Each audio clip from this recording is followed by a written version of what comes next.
हम लोग सुल्तानगंज स्टेशन से उतरने के बाद वहाँ से गंगा घाट की दूरी 2 से 3 4 किलोमीटर है। तो हम लोग उसकी ओर चलें और रास्ते में जो कांवड़िया के लिए जो ज़रूरत पड़ता है वो सारी सामग्री की दुकानें वहाँ स्थित है। और उसके बाद हम लोग वहाँ से पैदल चले गंगा घाट। और ये जो सुल्तानगंज में जो गंगा है इसकी विशेषता ये है कि ये उत्तर दिशा की ओर इसका प्रवाह है। सुल्तानगंज में गंगा का प्रवाह एक विशेष हिस्से में उत्तर दिशा की ओर माना जाता है, इसीलिए इसे उत्तर वाहिनी गंगा कहा जाता है। हिंदू परंपरा में उत्तर वाहिनी गंगा को विशेष रूप से पवित्र माना जाता है। गंगा के बीच चट्टानी हिस्से पर अजगैबीनाथ मंदिर है जो भगवान शिव को समर्पित है। यह स्थान सुल्तानगंज को अजगैबीनाथ धाम के रूप में धार्मिक पहचान देता है।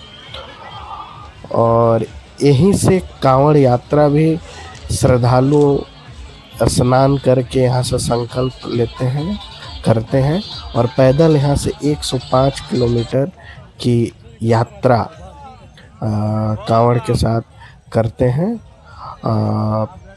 देवघर के लिए। तो हम लोग भी यहाँ गंगा घाट गए और यहाँ हमने स्नान किया।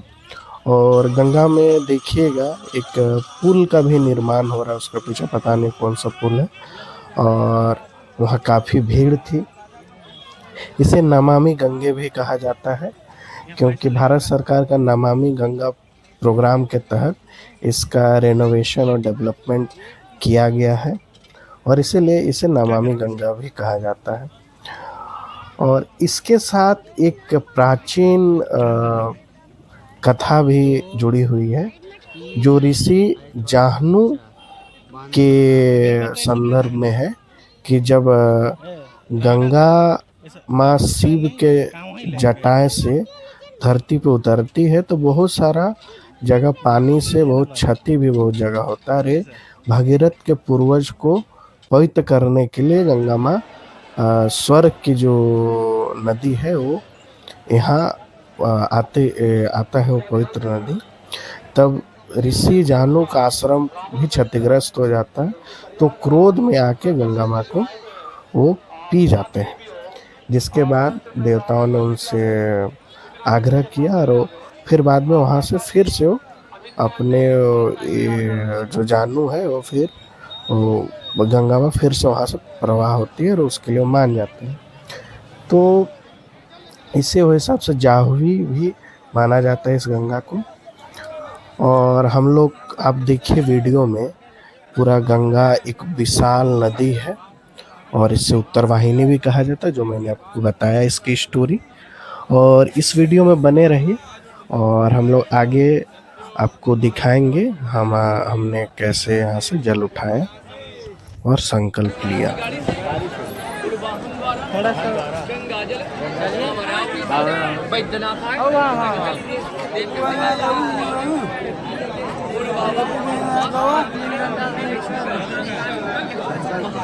चलिए ना, आइए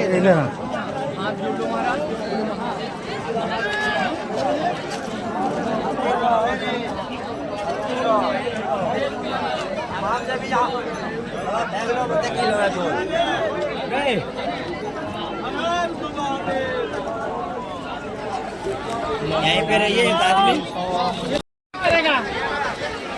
कौन सा फूल है सर?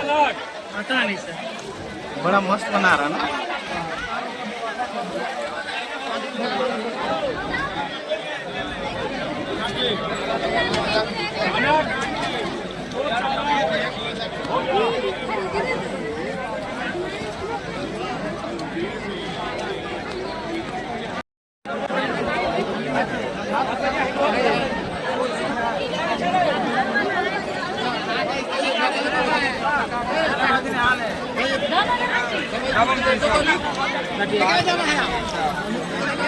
चल रहे हैं।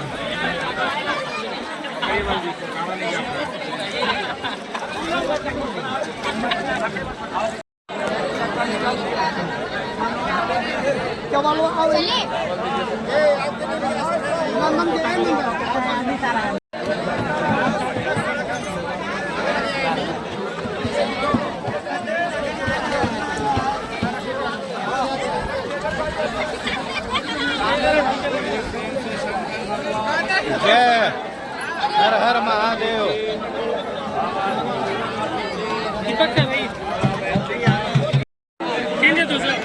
मेरे उसमें 500 का है, ऑनलाइन लेंगे।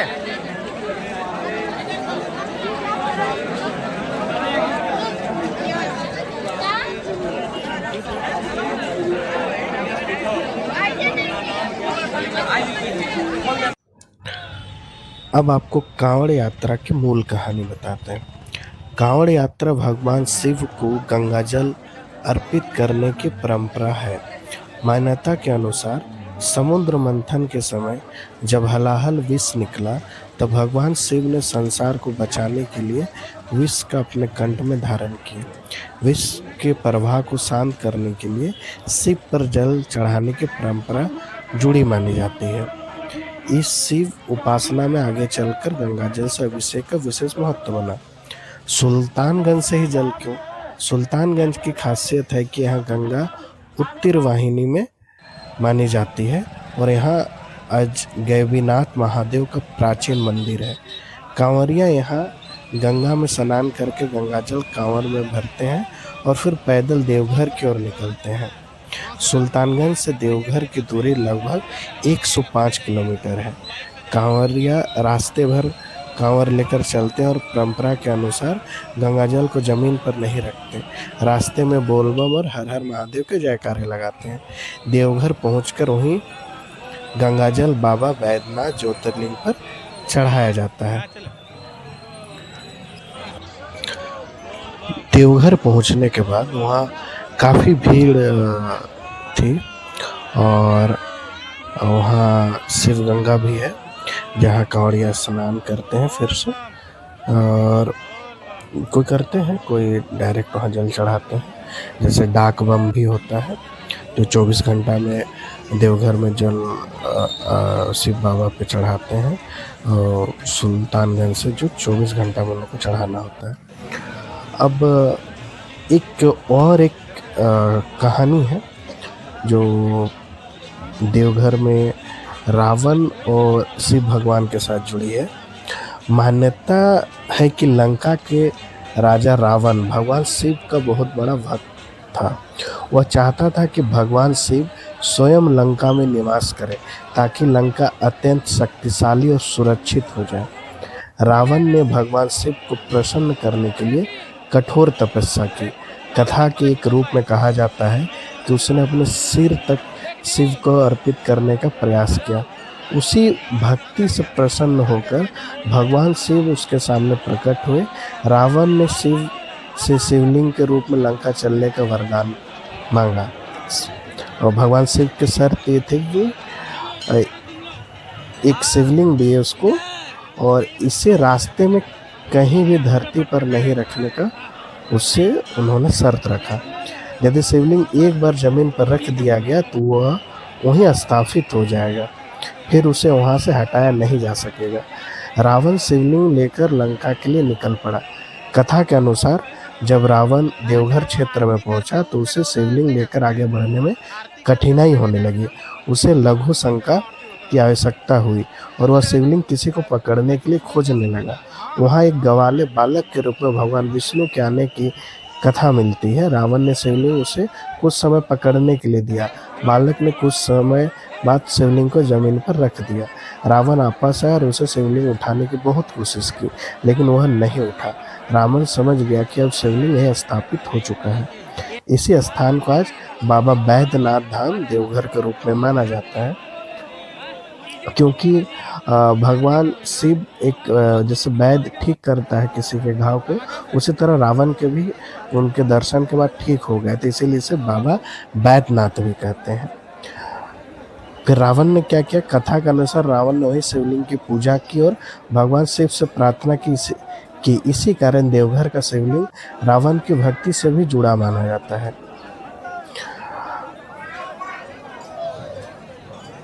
तो हम लोग वहाँ पहुँचे, वहाँ हमने जल चढ़ाया और आप देख सकते हैं वीडियो में हमने वहाँ शिव भगवान की और जो देवघर का मंदिर है और कांवड़िया बहुत सारे भीड़ है वो भी हमने दिखाने का प्रयास किया है। इसके बाद हम लोग को वहाँ से बासुकीनाथ धाम, जो हम लोग दूसरा दिन गए, रात को ही रुक गए और फिर हमने बासुकी धाम वहाँ गए, उसको भी वीडियो में दिखाएंगे आपको, बने रही।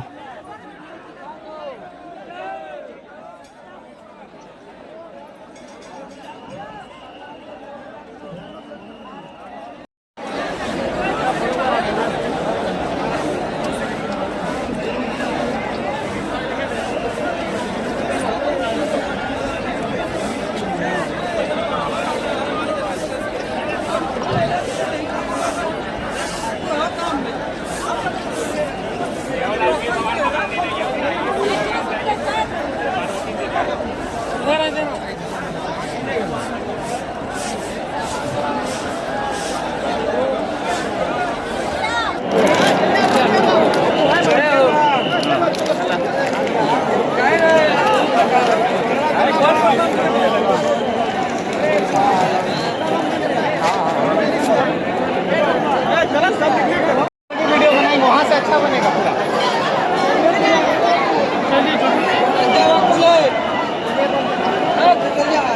चल लीजिए कटो, चल लीजिए, चलो।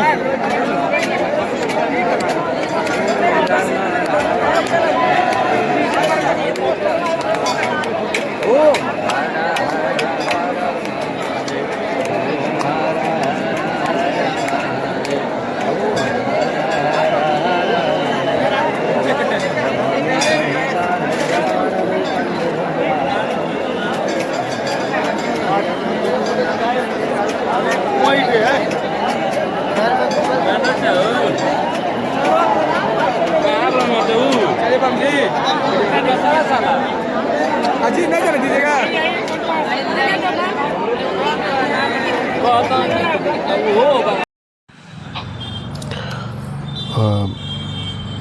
दूसरा दिन हम लोग सुबह बासुकीनाथ के लिए हम लोग निकले। बासुकीनाथ की कथा कि धार्मिक मान्यता के अनुसार बासुकीनाथ में भगवान शिव स्वयं भू रूप में विराजमान है। इस स्थान का संबंध भगवान शिव के गले में रहने वाले नागराज वासुकी से जुड़ा होता जाता है। कथा के अनुसार समुद्र मंथन में वासुकी नाग ने रस्सी का काम किया था। बाद में वासुकी भगवान शिव के परम भक्त बने और शिव के गले का आभूषण बने। इसी कारण इस क्षेत्र में स्थापित शिवलिंग को वासुकी नाथ कहा जाने लगा, अर्थात वासुकी के नाथ भगवान शिव। दूसरे प्रसिद्ध स्थान का था बासुकीनाथ के बारे में एक लोक कथा में चूड़का नाम के एक व्यक्ति का उल्लेख मिलता है। कहा जाता है कि वह भगवान शिव का भक्त था और जंगल में इस क्षेत्र में पूजा करता था। एक दिन उसे यहाँ शिवलिंग के दर्शन हुए। इसके बाद इस स्थान पर नियमित पूजा शुरू हुई और धीरे धीरे एक प्रमुख शिवधाम बन गया। इस कथा के अलग अलग स्थानीय संस्करण मिलते हैं, इसलिए इसे लोक परंपरा के रूप में समझना बेहतर है। बैद्यनाथ और बासुकीनाथ का संबंध। श्रावणी यात्रा में कांवरिया पहले सुल्तानगंज से जल लेते हैं, गंगा जल, बाबा बैद्यनाथ में जल चढ़ाते हैं देवघर में। उसके बाद बासुकीनाथ धाम जाते हैं और यहाँ जल चढ़ाते हैं। बाबा बैद्यनाथ के दर्शन के बाद बासुकीनाथ के दर्शन करने से यात्रा पूर्ण होती है, ऐसी मान्यता है।